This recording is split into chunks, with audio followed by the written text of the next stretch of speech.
Good morning students. आज हम discuss करेंगे hard and soft acids and basis.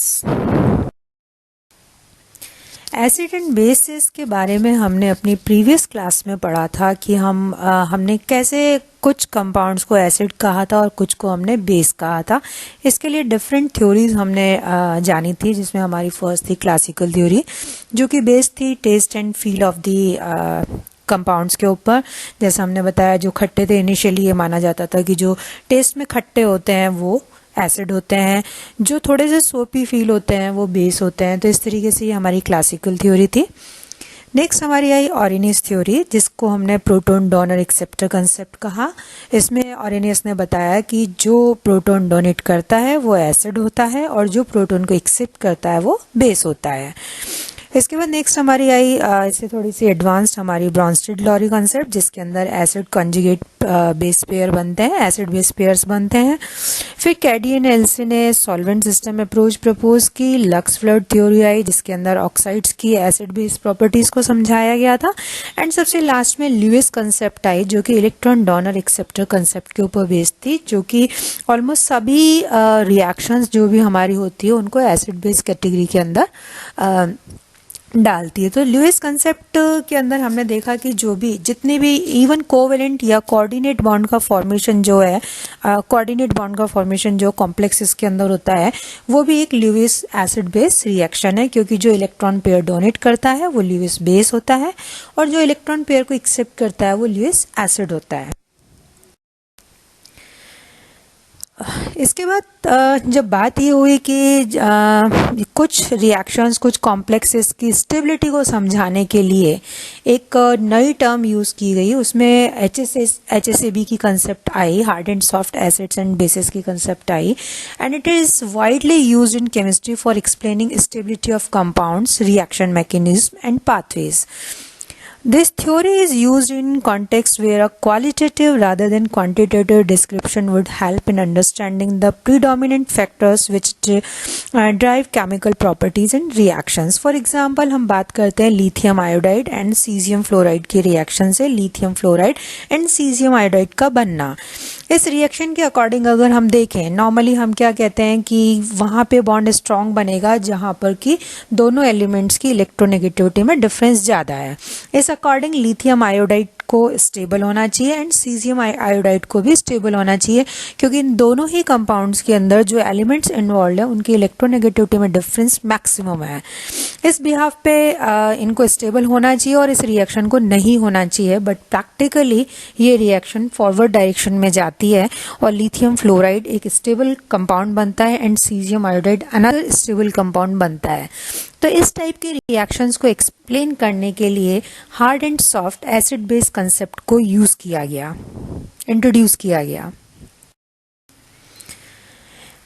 Now Pearson's hard and soft acid base concept in 1958, Arnold Chet and Davis divided metal ions and ligands into A and B groups. इन्होंने पहले ही इनकी कुछ properties के behalf पर जो metals और ligands थे उनको क्लास ए और क्लास बी में डिवाइड किया। एक्चुअली में जो क्लास ए के मेटल थे वो साइज में छोटे थे, चार्ज ज़्यादा था, लेस पोलराइजेबल थे। जो क्लास बी के मेटल्स थे उनका साइज बड़ा था, उनके ऊपर चार्ज कम था, नंबर ऑफ डी इलेक्ट्रॉन्स उनके अंदर ज़्यादा थे। तो जो मेटल्स, जो लिगेंड्स क्लास ए मेटल के साथ में स्ट्रॉन्ग बॉन्ड बनाते थे उनको क्लास ए लिगेंड कहा गया। जो लिगेंड्स जो ग्रुप बी या क्लास बी मेटल के साथ में स्ट्रॉन्ग बॉन्ड बनाते थे उनको ग्रुप बी लिगेंड्स कहा गया। इन 1963 Pearson used the term hard and soft for group A and group B respectively. तो पियर्सन ने इस कंसेप्ट को आगे बढ़ाया और जो क्लास A और क्लास B जो ग्रुप थे उसको उन्होंने हार्ड एंड सॉफ्ट नाम दिया। तो क्लास ए के मेटल्स क्या हैं, हार्ड है, और क्लास बी के क्या है, सॉफ्ट है। तो जो मेटल्स हैं हमें पता है दीज आर ल्यूइस एसिड। तो इस ग्रुप के अंदर जो भी एसिड्स आते हैं उनके साथ में जो लिगेंड स्ट्रॉन्ग बॉन्डिंग रखते हैं उनको हमने हार्ड बेस कहा। इसी तरीके से ग्रुप बी के साथ में, यानी कि जो सॉफ्ट हमारे मेटल्स हैं या सॉफ्ट एसिड्स हैं उनके साथ में जो लिगेंड्स स्ट्रांगली बॉन्ड होते हैं उनको हमने सॉफ्ट बेसिस कहा. So he suggested that hard acids will prefer to form strong bonds with hard bases and soft acid will prefer to form strong bonds with soft bases. This is a simple rule which enables the user to predict qualitatively the relative stability of acid-base adducts. अब हम बात करेंगे in hard and soft acids and basis के बारे में, या जो दो क्लास हमने बताई है, class A and class B metals and ligands के बारे में. सबसे पहले हम बात करते हैं क्लास ए मेटल्स या हार्ड एसिड्स एंड बेसिस. तो फर्स्ट है, इसके अंदर it includes ions of alkali metals, alkaline earth metals, boron, aluminium, silicon and lighter transition metals in higher oxidation states such as titanium +4, chromium +3, iron +3 and cobalt +3 and H+ ion. So इन सबको अगर हम closely देखें तो हम पाएंगे कि इनके अंदर ये कुछ कंडीशंस को फॉलो करते हैं, जैसे कैटायंस ऑफ स्मॉलर साइज और लाइटर एलिमेंट्स. जितने भी हमारे लाइटर एलिमेंट्स हैं वो सब इस कैटेगरी में आएंगे. कैटायंस ऑफ हायर चार्ज, जिनके ऊपर चार्ज ज़्यादा है. सो वी कैन से कि जिनके ऊपर चार्ज डेंसिटी साइज जितना छोटा होगा चार्ज ज़्यादा होगा, यानी कि चार्ज डेंसिटी ज़्यादा होगी, वो हार्ड एसिड की कैटेगरी के अंदर आएंगे. मॉलिक्यूल्स और ions with larger number of valency electron, जिनके अंदर larger number of valency electrons है, वो इस कैटेगरी के अंदर आएंगे.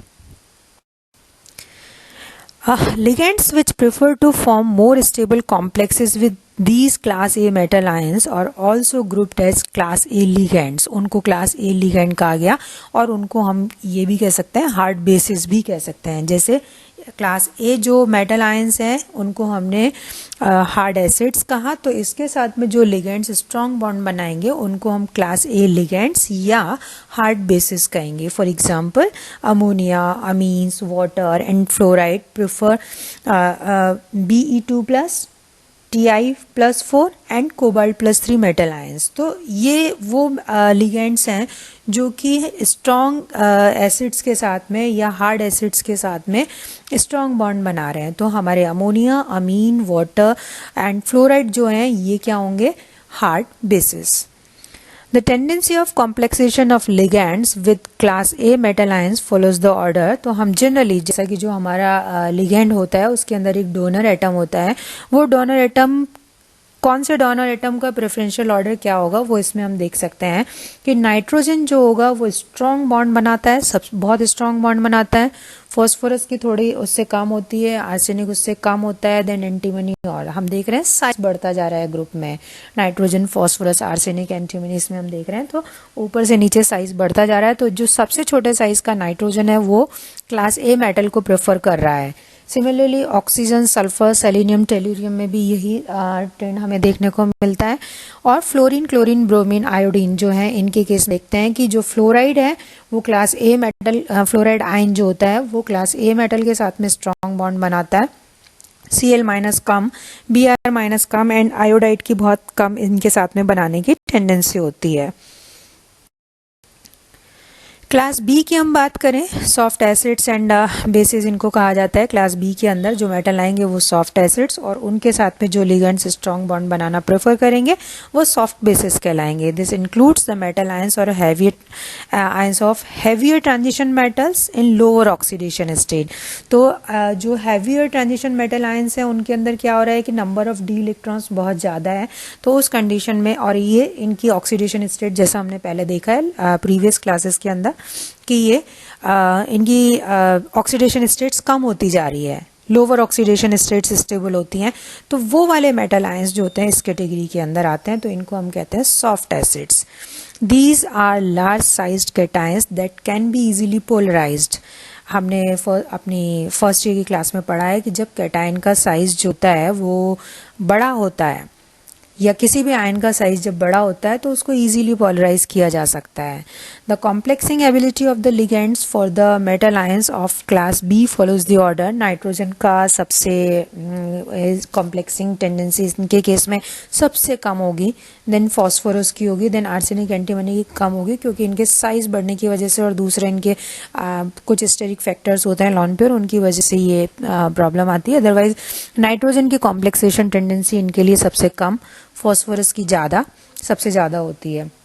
इधर ऑक्सीजन, सल्फर, सेलेनियम, टेलुरियम के अंदर ऊपर से नीचे साइज डिक्रीज होता जाता है।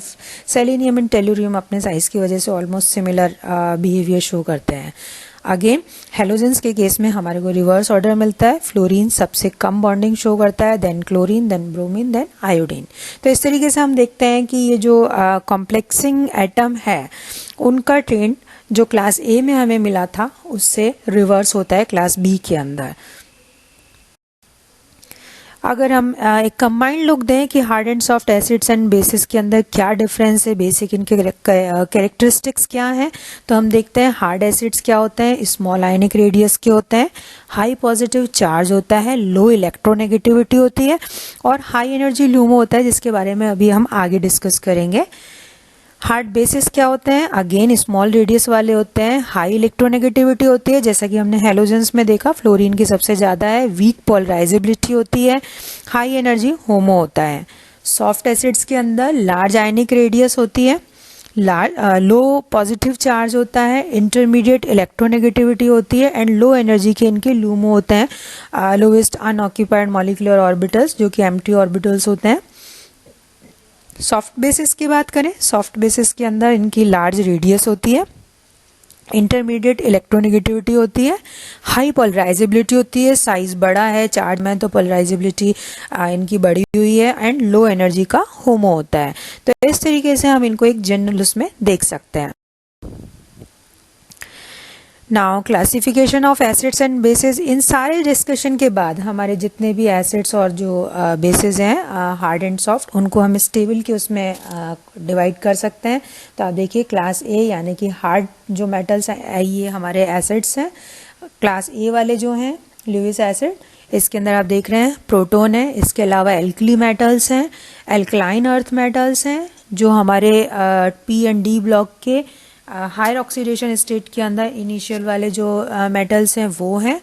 इधर क्लास बी के अंदर आप देख रहे हैं कि ट्रांजिशन एलिमेंट्स के लास्ट वाले यानी कि हैवियर एलिमेंट्स हैं एंड लोअर ऑक्सीडेशन स्टेट के अंदर हैं।